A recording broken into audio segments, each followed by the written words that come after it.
What we have here, this is a very dangerous situation for anybody who knows what we're looking at right here. This is the top of a strut, or the strut mount, where it goes through the strut tower on the vehicle. It's all rotted out. I've had these vehicles here rot out and then the springs separate. All I'm going to do is just demonstrate a quick method on what I do to secure these.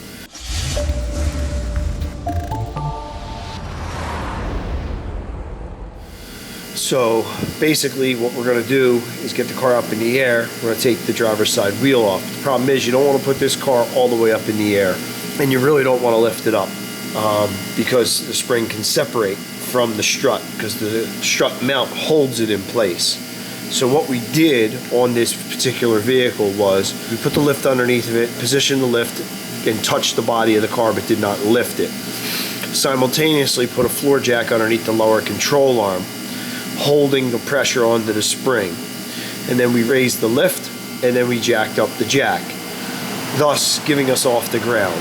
And I'll show you what I prefer to do when I do this method, because we're going to show you some torch work.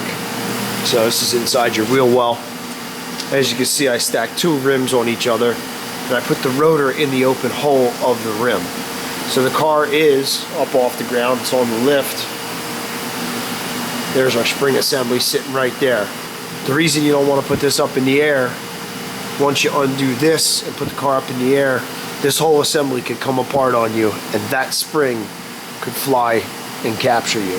So we jacked it up, and we put the rims underneath. The reason I use rims is surface area. If this decides it wants to come out of the car in any way, shape, form, or fashion, that's solid. It's not going anywhere. Those two rims can't slide off, because this rim is a 16, this is a 15, so it sits on the inside and it's got a good lip. And then it sits inside on the rotor there. So this really is solid. So what we're going to do is I'm going to take this rubber boot, cut this rubber boot off with a razor blade, okay? And I'm going to heat the springs.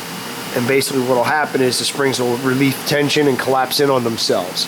You can also take the torch and cut the springs, but I'm just going to heat them up, cherry the metal, and then you'll watch the springs separate. So there we are with the rubber removed. The reason we removed the rubber is because I'm going to get in that wheel well with a torch, and I'm going to heat up the coils here. I'm probably going to heat that coil there and then heat that coil there. And that'll collapse the spring on itself and relieve all the tension out of the spring.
Now it's safe to remove.